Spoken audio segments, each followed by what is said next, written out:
since the Arkansas Little Rock game.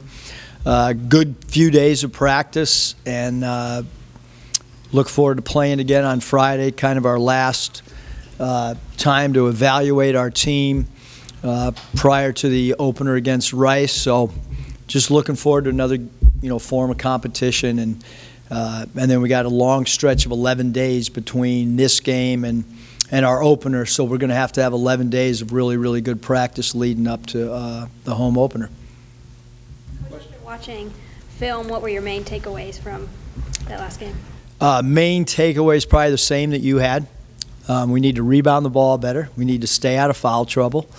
And then the turnovers, and some of the things are, rebounding was a concern, last year. And turnovers were a concern last year, and they're still a concern.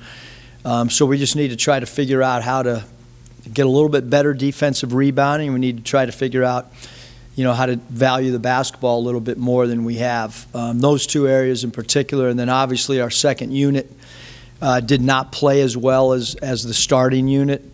So we want to try to get more productivity out of our bench than we did last Sunday. And then the foul trouble, it was,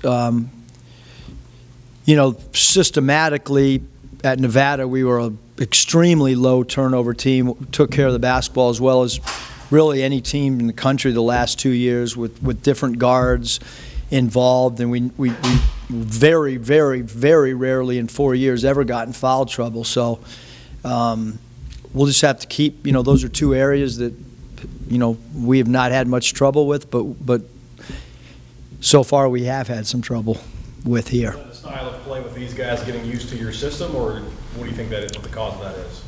I mean, the turnovers are, it's been a product of two different systems now. So, we just have some players that need to value the basketball better. And then rebounding been an issue for, we've kind of gone back a really long time, and you look at the rebounding numbers over an extended period of time. Rebounding's got to get better. We have to, we're smaller now, so it's, to rebound, like last year's, that we need to rebound better than that, and we don't have Daniel, so it's going to have to collectively. We're trying to come up with different, ways, that we can do that. Do we tell our team that, hey, can we win the rebound battle at 3 of the 5 positions on the floor? So we're still trying to tinker with some different motivation / statistic ways that we can, instead of just, obviously we're going to have to rebound collectively, and, can we out-rebound the point guards every night between Jimmy and Jalen? Can we do that at the off guard? Can we do that at the small forward? And then try to hold our own at the 4 or 5. Those are some of the formulas that we're trying to come up with from a rebounding standpoint. Guys you talked about on Sunday when you talk about foul trouble and then turning the ball over. Has he responded in this short amount of time, or have you challenged him about that kind of stuff? Yeah, he'd probably love to talk about how we've challenged him. But he's had really good practices since Sunday. It's been his best week by far of practice, dating back to, even when I first got the job, so whatever, 6.5 months or whatever it's been. This short stretch between Sunday and right now have been his best practices. So hopefully it'll carry over into the game. You said after the game the other day that you'd had real physical practices, maybe that carried over into the game and the foul issues. So do you kind of, pull back a little bit on the aggression, or how do you sort of? Yeah, I think now from a physical standpoint, now we've been in some game, one game competition. We understand the fouling, but I also think, off the bench is really where it was. The starters really didn't, it was really 2 or 3 guys, in particular in the short extended minutes that they got, where the foul trouble occurred. So just keep talking about it, showing them film of it. Hopefully it'll carry over. Reggie got like 2 real quick fouls, and you took him out, put him back, and they got another quick one. Obviously, he's a guy you need on the court for a fair amount of minutes. Kind of what are you seeing from Reggie trying to clean that? Yeah, I think with a lot of teams, like if you just look historically, the first week of the NBA season, there's a lot of fouls called, first week, 2 weeks of college basketball, it's the same thing, and then it kind of starts evening out as the players adjust to the refs, and the refs start, because there's always points of emphasis every year with the referees, and that takes a little bit of getting used to with the players. And but yeah, we got to defend without fouling and defend without grabbing jerseys, and a lot of that too is, you go through 7 months of practice and you don't have a referee in the gym, and then all of a sudden you put 3 referees out there, and so it was an adjustment for our guys for sure. Adrian didn't take a lot of shots. It was pretty efficient. I think he was 2 of 2, 4 of 4. What'd you think of his game? I thought Adrian played really well. He played within himself. He did exactly what we asked. He was really good on dribble handoffs. He was really good on throw and chases where he caught the ball at the top of the key and swung it to one of our guards, either left wing or right wing, and chased that into a pick and roll. If he can play out on the floor and space the floor with his passing, his dribble handoffs, and his ability to dribble drive against maybe bigger, slower guys, that'll certainly make our offense flow a lot better. What did you like about the chemistry you saw with some of the guys and the combinations you had on the floor with so many new pieces and finally being able to see it in a game? Yeah, I thought that the first unit, just the first 5 minutes of the game and the first 5 minutes in the second half, I thought they were outstanding from a defensive intensity standpoint. Defensive pick and rolls, we did a great job of hard showing / trapping the ball handlers in pick and rolls. Middle of the game, we went to a little bit more switching because we wanted to try to kind of figure out which of those 3 pick and roll coverages worked best and where we could watch film and try to improve on. But I just thought that that first unit did such an incredible job of clicking on both sides of the ball. I thought they really, really executed offensively. We've added a lot of half-court sets, kind of specialty NBA-type sets that take about 12 to 15 seconds to kind of develop instead of a traditional college set, which takes sometimes 20 seconds or more to develop. But they did a great job executing. That was probably the area that our staff was most surprised with the number of sets. We kind of thought we'd look a little bit sloppier with the ball because out of our 18 turnovers, we counted 14 turnovers of the 18 were unforced, meaning they were all on us. Either poor decision-making, poor spacing, or just poor ball handling. If it would be one thing if we felt like, out of the 18 turnovers, the other team was causing them, then we'd have to try to figure out why. But they were unforced turnovers, which a lot of it could be, we're hoping, is just that it was early in the season. What did you think of Jimmy's game after watching the film? Jimmy Witt? Thought he was really good. Jimmy Witt did a great job, obviously rebounding the ball. We feel like he's one of the best rebounding point guards in the entire country. Thought his ball distribution was great. Thought he got us in and out of our sets really well. I thought late shot clock, which we didn't have many late clock situations, but I thought he got the ball on kickouts to the right people. And then defensively, he's kind of the head of the snake, so to speak, defensively for us. And I thought he gave a really good perception visually as the other 4 guys were watching his pickup point, his intensity, where he shaded the ball to in a half court defensively. I thought he did everything the way that we wanted him to do. I think Jalen only took 1 3. So I guess that's a small sample size, but he hit it. Yeah. I mean, how good was that to see? Yeah, I mean, I think J5 did in the he's made shots. I've kind of said it behind closed doors, and we feel like his jump shots really improved. He's a selective shooter. Both he and Jimmy are not guys that are high volume perimeter shooters. Neither one of them will be.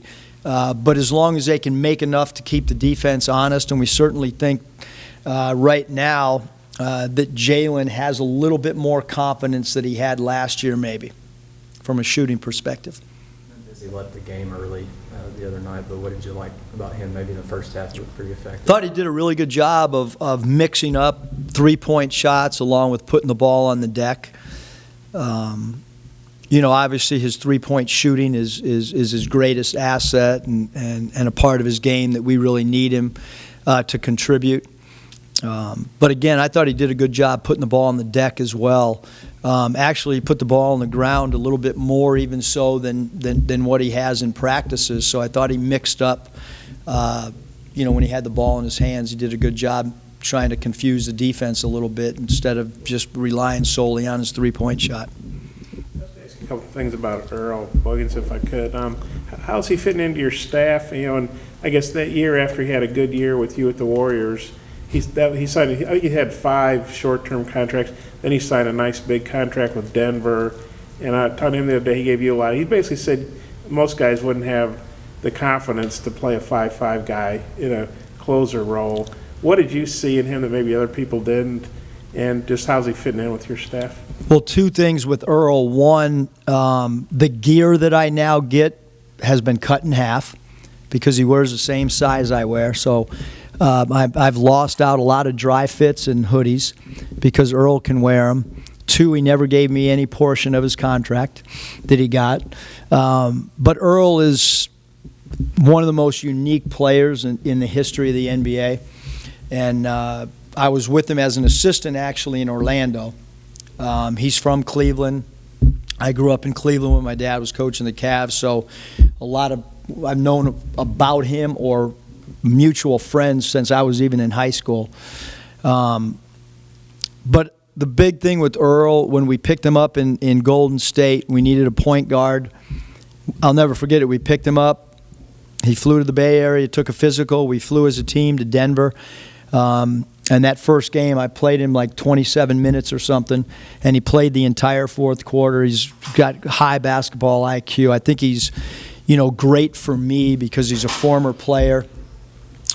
He sees things through a lens that I don't see, which is awesome. He sees the game through a different lens than all of our assistant coaches. So when we're in staff meetings, Earl Boykins gives us a whole different thought process. I think he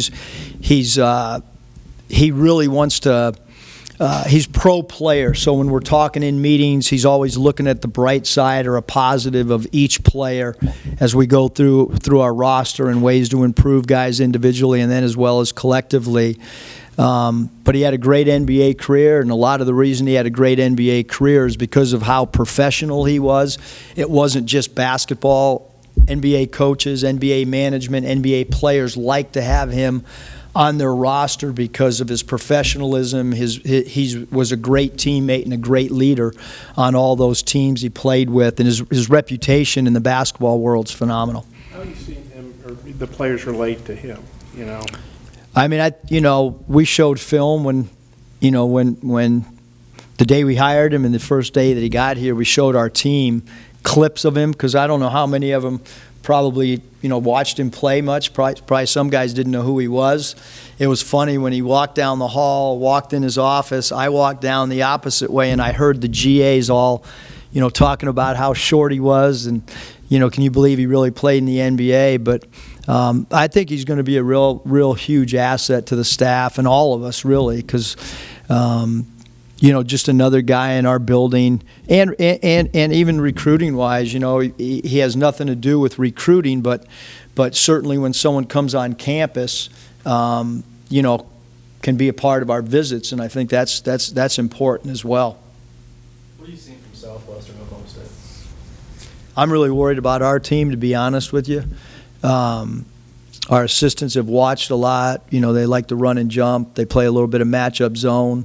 They'll press a little bit. So, philosophically, this has probably been the least that we've ever prepped for a particular team because I think it's important that we continue to work on who we are and try to get ready for these non-conference games.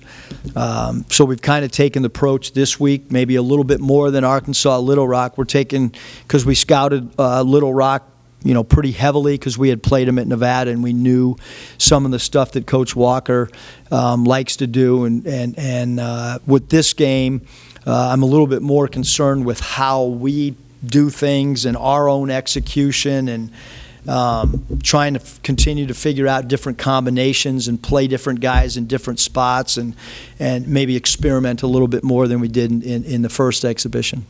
With how well that first group played, did you kind of force other combinations of groups Friday, because that is a chance to kind of tinker with it? Yeah, I mean, we might even change the starting lineup just to, because again, it's kind of the last time we can do that. So we're still trying to, decide exactly what we want to do. Do we want to continue the momentum that we had off of Little Rock, or more importantly, do we put somebody else in that lineup and see how that goes? And so, all this stuff is we're still trying to put the pieces together. It's so early. But, we want to continue to build confidence and a little bit of momentum as well. I don't guess there's any update on Vanover at this point. No, my daughter asks every day at breakfast, no update. I'm gonna guess your wife did this, but when you guys hired Earl, your daughter tweeted out that my dad just wanted to hire somebody that was shorter than I was, or he is. I assume you saw that. Yes. I assume that was your wife. No, that's actually Mariah. Really? Yeah, some way, shape, or form. She's pretty social media savvy, and I don't know why, but I think she takes a phone to school sometimes too, so we might have to make an adjustment on that. Did you think that was funny, I guess, or what did you think of that? I mean, she likes to make fun of me, and I thought it was pretty funny. No, it was I don't think Earl took offense to it. Anything else, Coach? Thanks, you guys. Appreciate it. Thank you.